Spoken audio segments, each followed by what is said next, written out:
Hello students, आज हम exercise 2D की बात करेंगे, यानी कि इससे संबंधित क्वेश्चंस को सॉल्व करेंगे। एक्सरसाइज 2D यानी जो हमारा चैप्टर है बहुपद के चौथी एक्सरसाइज जो हमारी है बहुपदों के गुणनखंड करने से संबंधित। इसमें हम बहुत सिंपल से क्वेश्चंस हैं, कुछ ज़्यादा टफ नहीं है। डायरेक्टली हम देखते हैं। इधर आपके क्वेश्चंस यहाँ पे सारे के सारे क्वेश्चंस लिखे हुए हैं, यानी इस बुक में सब लिखे हुए हैं और यहाँ पे हमें सॉल्व करना है। तो देखते हैं। क्वेश्चन नंबर 1 लिखा है, निम्नलिखित बहुपदों के गुणनखंड कीजिए। तो गुणनखंड करने का मतलब होता है जैसे कोई 95 जैसे दिया हुआ है तो इसके हम अगर फैक्टर करते हैं तो 5 × 5 जिनको हम प्राइम फैक्टर बोलते हैं, वैसे ही इनके भी फैक्टर करते हैं। और इनके फैक्टर करने के जो तरीका होता है वो हम कैसे करते हैं वो हम इसमें देख रहे हैं। देखिए क्या करते हैं, जैसे कोई नंबर हो x³ का मतलब है ये 3 बार मल्टीप्लाई में लिखा हुआ है, और जैसे x² लिखा है तो इसका मतलब ये 2 बार मल्टीप्लाई में लिखा हुआ है।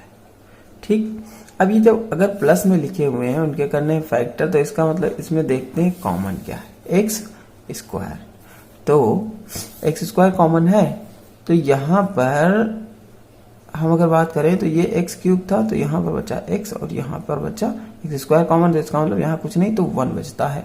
यही हमारा इसका फैक्टर हो गया। ओके, क्वेश्चन नंबर 2 हमारा है a³ BC plus AB³ minus ABC³। तो इसमें हमें करना है। अब इन तीनों में हम देखते हैं कॉमन क्या है। तीनों में ABC कॉमन है, BC निकल गया तो क्या बचा A², 3 बार था तो 1 बार निकल गया, 2 बचा। B यानी A और B और C निकल गया तो B 3 बार था, 2 बार बचा। माइनस AB निकल गया, C 2 बार बचा। ओके, अब यहीं पर हम इसको छोड़ सकते हैं, बाकी कुछ भी नहीं करना है।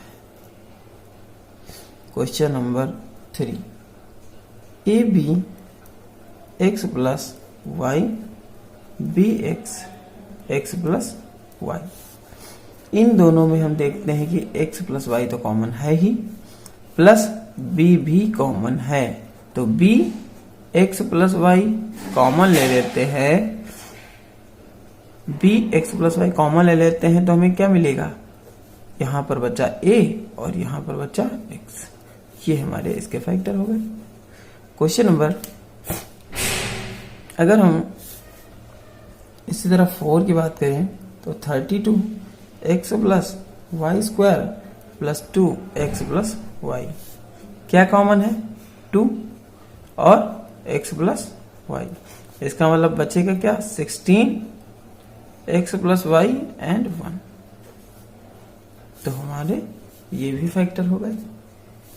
आप चाहें तो यहां पर इसका अंदर मल्टीप्लाई कर लें। ओके, नेक्स्ट अगले क्वेश्चन आप लोग कर लीजिएगा। क्वेश्चन नंबर 2 को देखते हैं।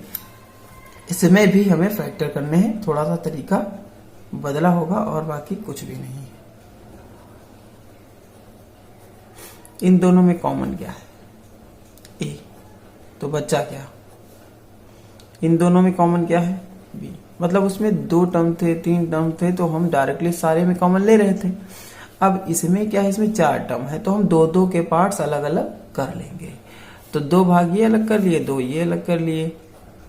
अब हमारा x माइनस वाई यहाँ पर बचा।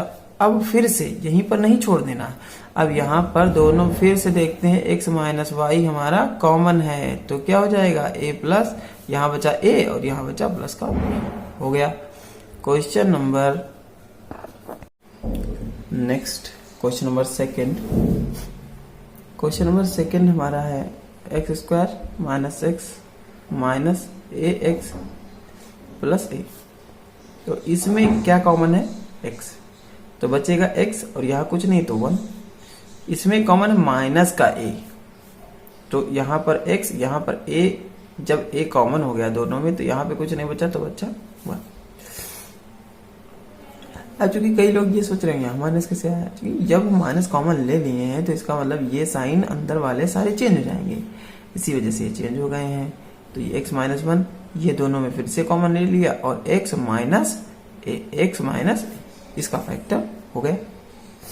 ओके, नेक्स्ट इस तरह के बहुत सारे क्वेश्चंस, ये बहुत जितने भी हैं। अब इसमें जो आपके समझ में नहीं आएंगे पूछ लीजिए।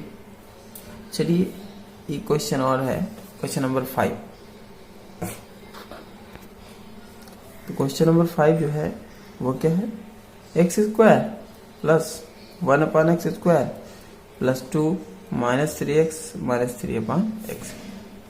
तो यहाँ पर हम करते ये हैं कि एक्स स्क्वायर प्लस 1/x का स्क्वायर प्लस 2 इंटू एक्स से गुणा और x से भाग। ये 2 की जगह पे सिर्फ इतना लिख दिया है बस। 3 कॉमन ले लेंगे तो हमारा जो होगा माइनस का 3 जब कॉमन लेंगे तो x प्लस 1/x इसमें बन जाएगा। अब ये हमारा जो पूरा टर्म बनेगा ना वो x प्लस 1/x का होल स्क्वायर बनेगा। तो हो जाएगा हमारा, अब इन दोनों में कॉमन कितना? x प्लस 1/x कॉमन है, तो यहाँ पर तो सिर्फ इतना ही बचेगा एक बार, और यहाँ पर माइनस का 3 इसके फैक्टर हो गए। और बाकी नेक्स्ट क्वेश्चन 3 का फर्स्ट हमारा है 9a² माइनस b²। इसके करना है फैक्टर। तो 9 को हम जानते हैं 3 मल्टीप्लाई 3 और a² लिखा रहने दो। ये 3 2 टाइम है यानी 3 का स्क्वायर हम ऐसे लिख सकते हैं। और जब ये इस तरह लिखा हो 3a को साथ में भी ऐसे हम लिख सकते हैं। तो अब हमारा फार्मूला बन गया a² माइनस b²। ये पूरा a है, ये पूरा b है। तो एक बार इसको प्लस में लिख दो एक ब्रैकेट में, एक बार ब्रैकेट में माइनस में लिख दो, हो गया इसका फैक्टर। यानी इसके फैक्टर हमारे यहाँ पे ये मिल गए। अब question number 2 81x³ minus x। सबसे पहले दोनों में देखते हैं कुछ कॉमन है। हाँ, क्या कॉमन है? x। तो जब x कॉमन ले लेंगे तो हमें क्या मिलेगा? 81x² माइनस 1, क्योंकि यहाँ पर जब x कॉमन हो जाता है तो 1 ही बचता है। अब हम 81 को 9 का स्क्वायर लिख सकते हैं और 9 के स्क्वायर को 9x दोनों के साथ में ऐसे लिख सकते हो। 1 को स्क्वायर चाहे जितनी स्क्वायर करो चाहे कुछ भी लिखो, कितनी भी बार लिख सकते हो, कोई प्रॉब्लम यहाँ पे नहीं होने वाली है। तो एक बार हम इसको प्लस में लिख देंगे और एक बार माइनस में लिख देंगे, इसका फैक्टर हमें मिल गया। Question number 3। क्वेश्चन नंबर 3 है इसका x³ माइनस 49xy²। तो इसमें हमारा कॉमन है, पहले सबसे पहले कुछ देख लेते, कुछ कॉमन है। हाँ, कॉमन है x। तो बचा क्या? x² minus 49y²। फिर ये हमारा जो हो जाएगा x² माइनस 49 को हम 7y टोटल साथ में लिख के देते हैं। ये एक बार प्लस में लिख लो x प्लस 7y, एक बार माइनस में लिख लो। ये आंसर आपका हो गया। Question number 4 a² b minus c²।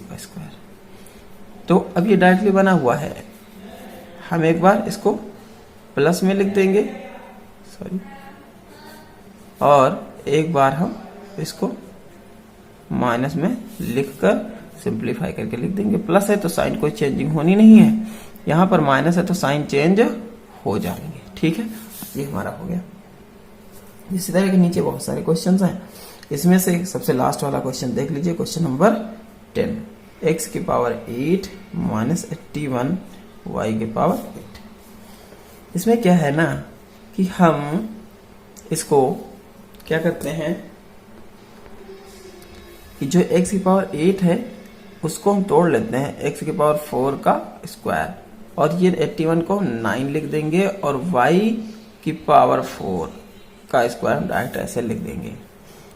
अब ये पूरा ये टर्म जो है वो है a, और ये पूरा टर्म है b, या तो हमारा एक ब्रैकेट में ये हो जाएगा और दूसरे ब्रैकेट में माइनस में यही टर्म हो जाएगा।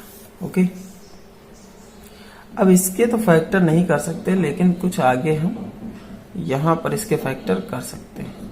तो x की पावर 4 को हम x स्क्वायर का स्क्वायर, और 9 को 3, और इसको y स्क्वायर का y स्क्वायर। तो x की पावर 4 प्लस 9 y की पावर 4, और ये हो जाएगा। एक बार हम इसके टर्म को हम प्लस में लिख देंगे और एक बार माइनस में लिख देते हैं। ये हमारा जो है इसका फैक्टर मिल गया। ये हम ऐसे सिंप्लीफाई थोड़ा सा करके लिख देते हैं।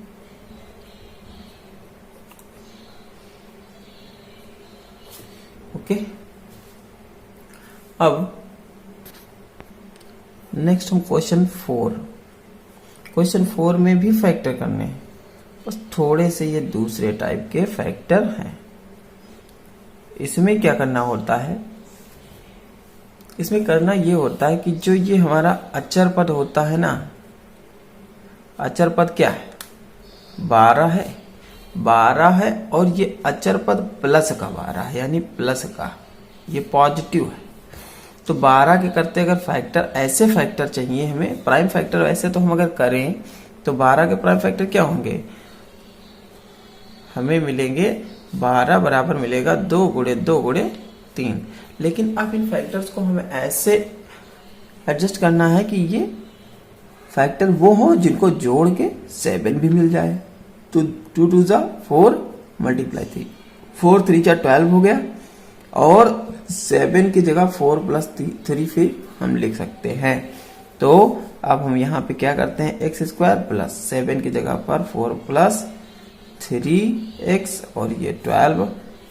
अब x square plus 4x plus 3x, और 12 को हमने क्या बताया, 4 मल्टीप्लाई 3। इन दोनों में एक बार कॉमन देखते हैं, क्या x प्लस 4 बचा, इन दोनों में कॉमन क्या 3x प्लस 4 बचा, फिर से कॉमन है x प्लस 4। हमें क्या मिला, x प्लस 4 x प्लस 3, इसके फैक्टर मिल गए।